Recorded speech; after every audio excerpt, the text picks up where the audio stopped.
Okay, good day, class. We are going to talk about literature review, and literature review is a scholarly source or scholarly sources on a specific topic.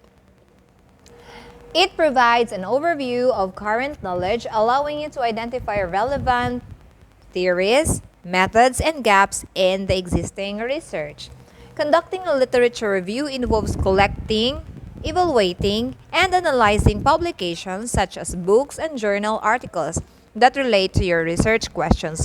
So like for example, kung nag-study mo og issues regarding or related to ICT or computer-related issues, dapat ninyong mangita mo og mga libro, mga published books, and articles nga makatabang para mas ma-enhance, mas masuportaan ang inyong gi-studyhan recently. Okay, like for example, mangita mo sa munisipyo, mangita mo sa mga schools, nga mga na-publish na nga mga researches or thesis books para mas malamdagan or mas mag-guidean mo or mas makakuha mo og additional information regarding sa inyong research. Okay? Kanang inyong, for example, i-analyze ninyo ang mga data, mag-evaluate mo kung unsa ang mga information nga naa dito nga pwede ninyo magamit sa inyong studies or research. Now, there are guidelines on how to write a There are guidelines on how to write a literature review. The first step is to research for relevant literature. In researching for relevant literature, you are going to begin searching for a literature. You need a clearly defined topic. Unsa man ang clearly defined topic? Clearly defined topic is parihara gud na sa atong i-relate sa inyong crush. Unsa may ganahan ninyo, parehara na sa pangutana nga unsa may ganahan ninyo sa isa ka tao para inyong pilion someday as a boyfriend or girlfriend or whatsoever. So dapat kahibaw mo kung unsa nga type sa personality ang inyong pilion. Just like in having a research study, you are going to learn or know first the topic that you're going to study. Kaya wala ka kahibaw unsay topic, magpataka na lang ka, hop-in ka dire, hop-in ka dito. So, ang imuhang study ana mahug nga walay klaro. So, dapat you can clearly define what you're going to study. So, you can also find easily what related literature that you are going to look for. Next one is if you are writing a literature review section of a dissertation or research paper, you will search for literature related to your research problem and questions. As what I have said a while ago, you're going to look for possible related issues or informations that would help your study to be more reliable and qualified for the research when you're going to defend it. Okay? Then last one is if you are writing a literature review as a standalone assignment, you will have to choose a focus and develop a central question to direct your search. Unlike dissertation research question, these questions might be answerable without collecting original data. You should be able to answer also based only on the review of existing application. Number 2 is you're going to evaluate and select source or sources. Let's have a review again. Step 1 is it's a search for relevant literature. Now you are ready for step 2, which is evaluate and select sources. In selecting and evaluating sources, one, you're going to probably be able to, or you probably won't be able to read absolutely everything that has been written on the topic. So, you'll have to evaluate which source or sources are most relevant on your questions. Dili man pwede nga tanan na lang jud nga imuhang gikuha nga libro diha, imuhang kopyaon, imuhang basahon, imong kuhaan tanan og mga data only lang ang imuha lang jung pangitaon ang pinaka-importante, ang pinaka-related, ang pinaka-duol sa imuhang gistudyhan o sa mga questions nga mo answer sa imuhang gipangutana. Okay, mga tubag, I mean, mga answers that would answers that would answer your questions probably. Yeah. So, for each publication, you have to ask yourself, in evaluating and selecting sources, there are a lot of questions or there are several questions that might be helpful for you to choose which one you're going to choose or which related literature you're going to get. One is, what question or problem is the author addressing? So, unsa kunay problem or issues nga gusto nga ipaabot sa author sa imuhang gikuha nga literature review. Like for example, na akay gikuha nga or gihuwaman nga dissertation or research nga related siya sa imuhang study. Pero ang pangutana kung unsa joy gusto nga ipaabot or gusto nga ipadangat ninyo nga issue sa author. Okay? Next is, what are the key concepts and how they are defined? And next is, what are the key theories or models and methods that the author is using? And does the research use established frameworks or take an innovative approach? So, boto yung mga pangutana nga imong pangutana sa imong kaugalingon. And what are the results and conclusions of the study? And how does the publication contribute to your understanding of the topic? What are the key insights and arguments? So, imong pangutanan imong kaugalingon whether how much do you understand on what you have read regarding the topic or the dissertation or the article that you have just read. Is it related to your studies? Is it helpful to your study? Then you're going to probably get it and use it for further support or explanation. And then, what arguments or insights that you have gotten from the dissertation that you are currently using or reading. Next is, what are the strengths and weaknesses of the researches? So, imuhang kuhaon ng kahinaan, sa pud ang mga strength nga dapat nimo i-consider regarding the issue or the topic that the author has been written.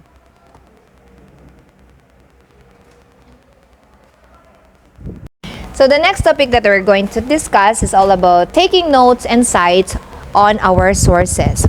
In our literature review, we are going to take the notes and cites of the sources that you are going to use. The first one is, as you read, you should begin the writing process. So if you're going to look for a related literature, you are going to first do the writing process because you're going to write something regarding your studies. And take notes that you can later incorporate into the text or literature review. The next thing that you're going to do is, it is important to keep track of your sources with citations and avoid plagiarism. So if you're going to write a study, if you're going to copy something which would relate to your study, you're not going to copy verbatim or word for word. You're just going to get the main point and then write it on your own understanding. You're going to use your own words to expound what the author wants to address to the readers. And where also it can be helpful to make an annotated bibliography where you compile full citation information and write a paragraph of summary and analysis of each source. And this helps you remember what you read and saves time later in the process. So you can save time if you're going to do that technique. We're going to continue the literature review writing process. The next process is step 3. You're going to identify the themes and debates and the gaps. To begin organizing your literature review's argument and structure, You need to understand the connections and relationships between the sources that you have read. Based on your reading and notes, you can look for the following guidelines or choices or options or guides or whatsoever that you want to do. First is the trends and the patterns. So you are going to look for the trends and the patterns, which will include the theory, the method, and the results. This is all about, do certain approaches become more or less popular over time?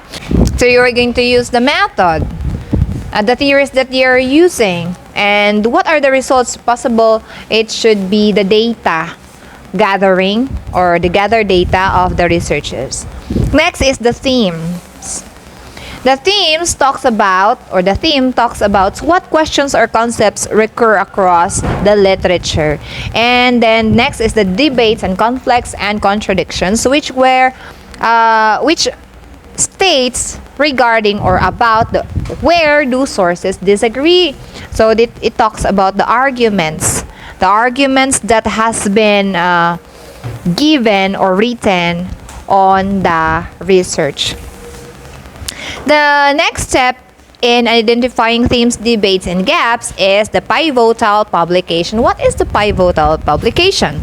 These are the influential theories or studies that change the direction of the field. And let's talk about the last thing, which is all about gaps. It incorporates the question, what is missing from the literature? And also, are there weaknesses that need to be addressed? And another one is, this step will help you work out the structure of your literature review and, if applicable, show how your own research will contribute to existing knowledge. So, puhon, if you're going to defend your research, this also be considered as a scholarly research or considered as scholarly articles that would be also a big help for the next researchers who are conducting studies which are related to your topic or to your problem. And number 7, there are various approaches to organizing the body of the literature review.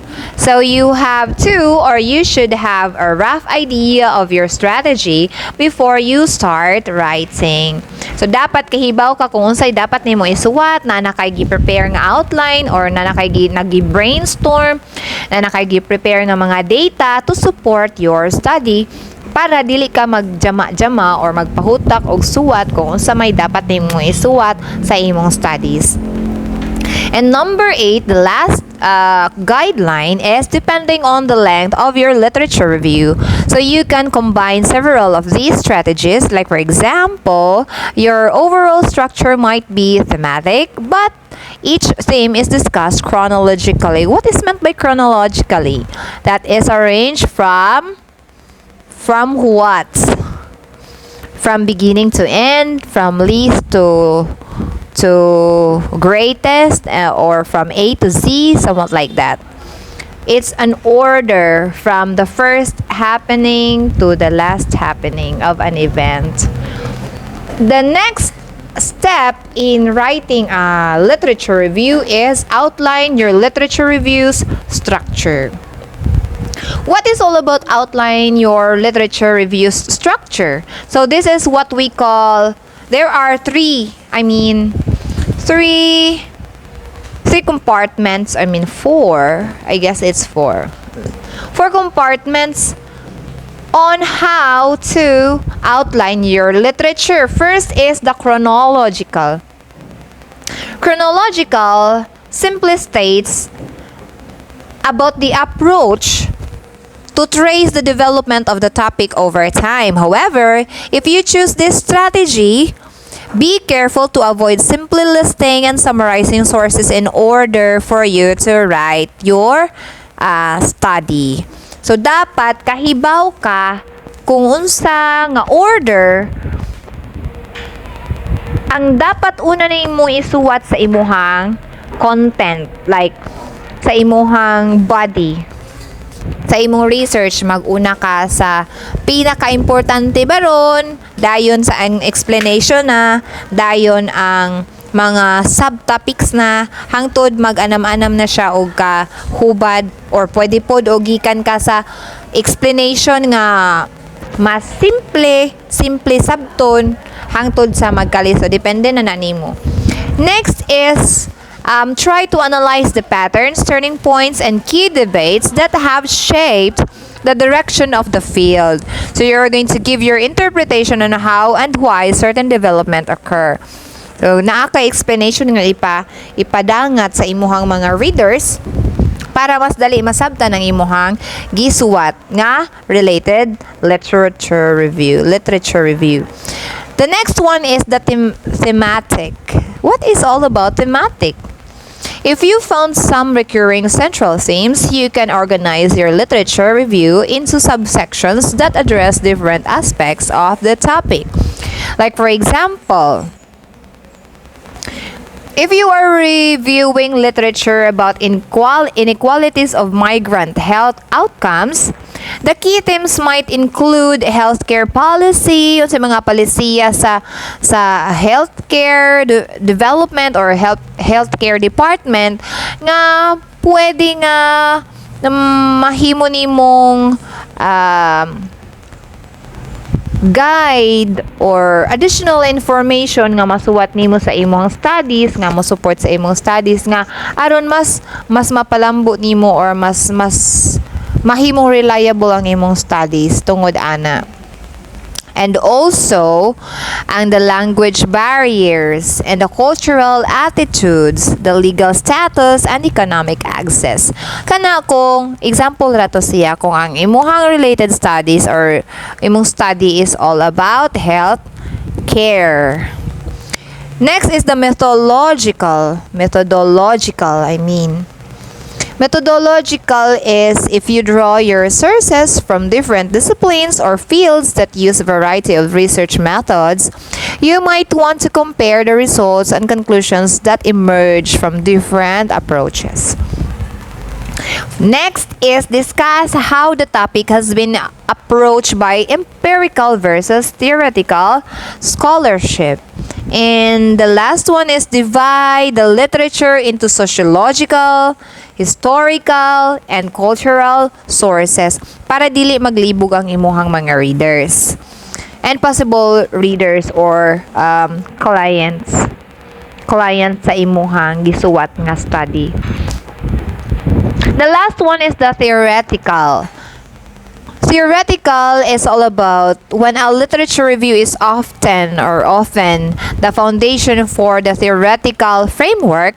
You can use it to discuss various theories, models, and definitions of the key concepts. Like for example, you might also argue for the relevance of the specific approach or combine various theoretical concepts to create a framework for your research. And the last step is all about write your literature review. This time you're going to write your literature review. Finally, in writing your literature review, like any other academic text, your literature review should have an introduction, the main body, and the conclusion. Mo man dyan ay basic kung magsuwat ka, diba? The first one is the introduction. You're going to introduce what your study is all about. The introduction should clearly establish the focus and the purpose of the literature review. So you're going to give a quick overview of how your study is going through. What is it all about?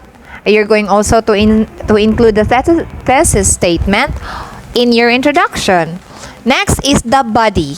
The body is not your body, the Coca-Cola body, but this is all about depending on the length of your literature review. You might want to divide the body into subsections.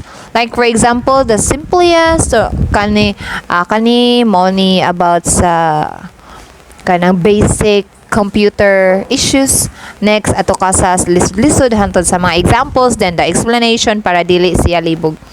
You can use the subheading for each theme, the time period, and the methodological approach. And the last one is the conclusion, which might include the summarizing of the major themes that emerge into the review and identifies areas of controversy in the literature. Next is the pinpoint, or you're going to pinpoint the strengths and weaknesses among the articles. Like, for example, the innovative methods used and the gaps in research, and also the problems and the theoretical frameworks. Last is it concludes by formulating, or you're going to conclude your study by formulating questions that need further research within the topic and provide some insights into relationship between and larger field of study or discipline. Like, you're going to make suggestions, further clarifications, and then you're going to make insights regarding your research. That's all for the conclusion. And then let's go to the last part, which is the reference page. What is meant by the reference page? Reference page refers to the references which contains a list of sources of information that you have cited or used in your research paper. Like, for example, asa man ka nagkuha, from Google Scholar or from any books, you're going to include the citations there para dili ka makiha og plagiarism. Kasagaran gigamit ana nga technique or format is the APA. Okay? So, the type of references style will depend on the research studies on the students, which are namely, first is the APA. APA includes psychology, education, and other social sciences. The APA referencing style is also called as the author-date style. Unsa nang author-date style? The text citation contains the authors or author or the authors and the year of publication. So, dapat isuwat nimo ang author una, dayon the year of publication, and then use only surname of the author, dili ang tibuok ngan, ang iyarang apelyido. Then, followed by a comma and the year of publication. Like, for example, take a look at your example.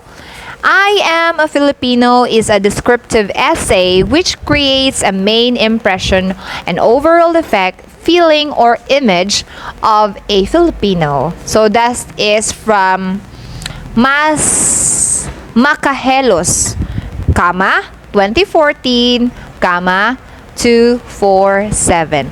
Or you can also state or write as open parentheses, Makahelos, the year of publication, which is 2014, and that states I am a Filipino is a descriptive essay which creates a main impression, an overall effect, feeling, and image of a Filipino. I hope that you are following with your handouts.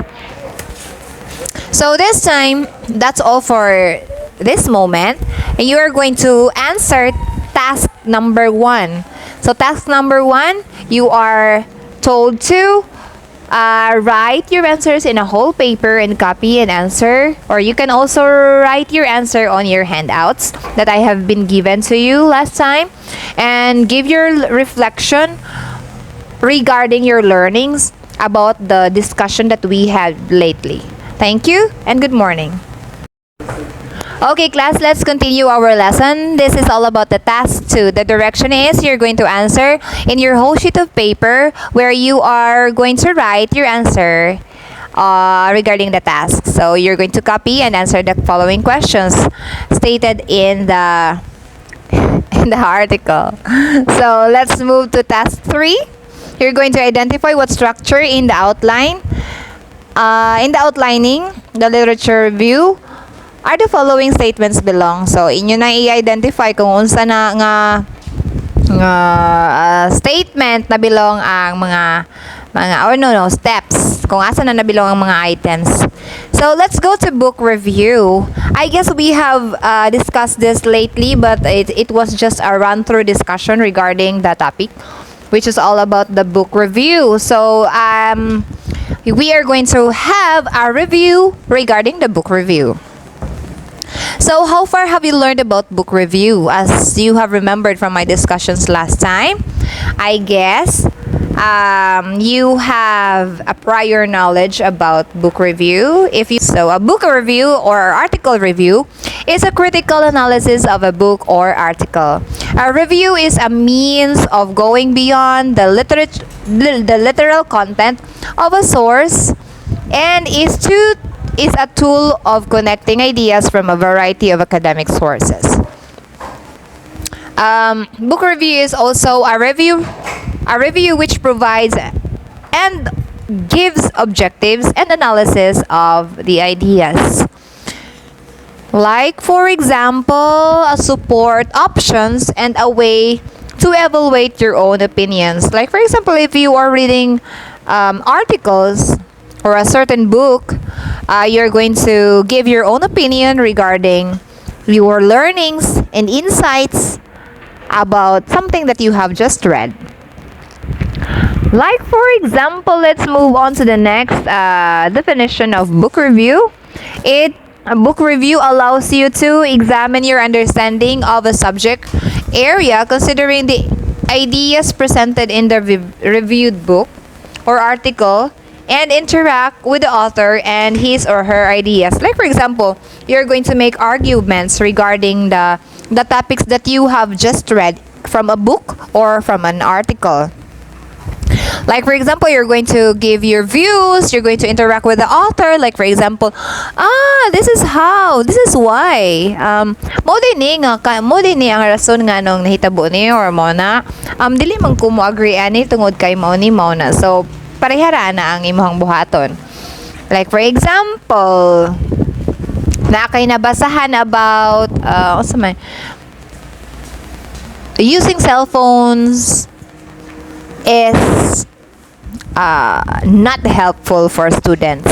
So mo na to ang mga issues dito niya, muhatag ka sa imong insights nga nung ay di mo good, pwede mo good mo gamit ang mga students kay depende naman na sa type of students kung saan nila paggamit ng phone. Pwede nila gamiton sa studies, pwede pud gamiton sa duwa-duwa, pwede pud gamiton sa mga illegal, mga unsa pa na ek-ek.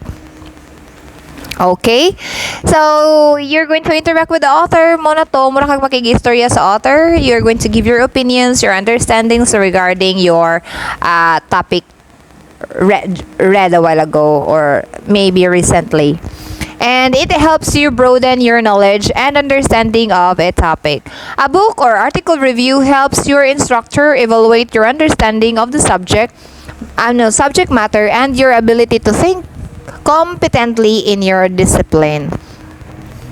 So, mailhan jud nimo kung nakasabot ba ka or wala. We can really easily say that a person has already understood the topic or the book that he or she has read a while ago because he can or she can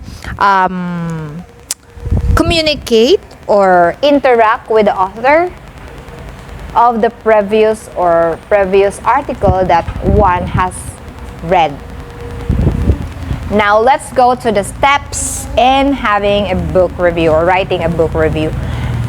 In everything that we're going to do, we have to follow steps in order for us to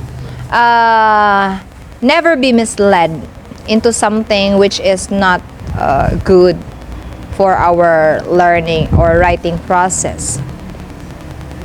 The first step is reading actively. What is meant by reading actively?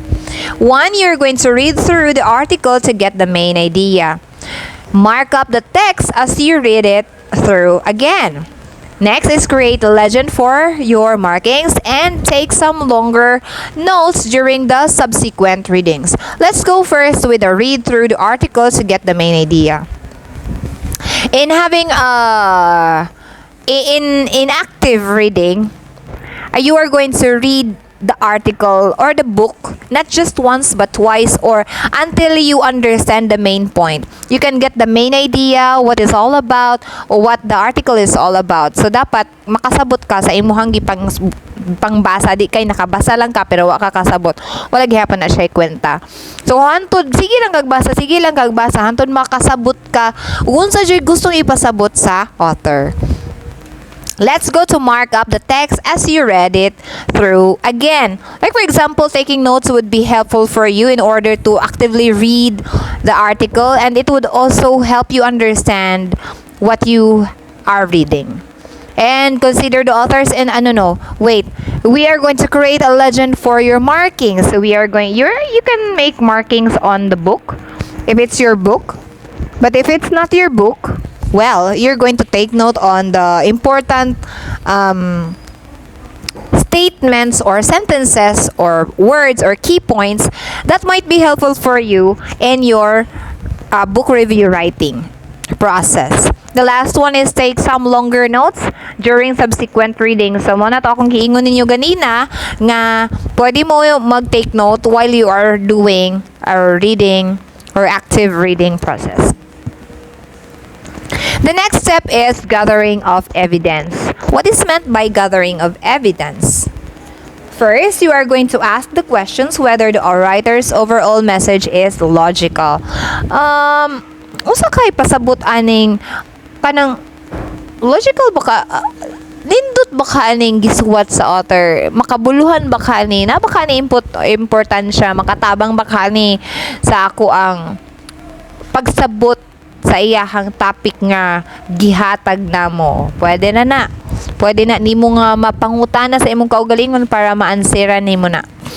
Next is search for the article of any biases. So, and then you're going to consider na pod also the author's interpretation of the text. So kung giunsa na pag-interpret sa author, mo ni ang gustong ipaabot sa author ninyo nga mga readers or nato nga mga readers, og unsa pod ang mga possible nga gustong i-address sa reader sa author para sa iyang reader. So next is you're going to dig deeply by using your existing knowledge. This is where interaction with the author begins. Kung naa kay prior knowledge regarding your topic or the topic that you are reading or the book that you are currently reading, then at least you can say that you are already in the process of understanding the book or the article. And you're going to support your ideas when you start agreeing or disagreeing with the statements given by the author. The last step is formatting the book review or article. What is meant by formatting the book review or article? We're going to begin with introduction that outlines the argument. So you're going to trace for the arguments. You're going to make outlines regarding the topic, okay? And then you're going to provide evidences of your argument. Lately, we have discussed about the assertion and arguments, diba? You're going to defend something that you believe to be defended, and you're going to look for something, a key point, or anything that might be helpful for you in agreeing or disagreeing your understanding or the topic or whatsoever. Like for example, ikaw nangawat ka, imuhang classmate nangawat, pero wag siya nangawat kanang imuha lang implication ba nga nangawat siya sa imuhang 1 million pesos sa imong pitaka. Anong nagbutang-butang po kag 1 million da sa imong pitaka. So, nawala.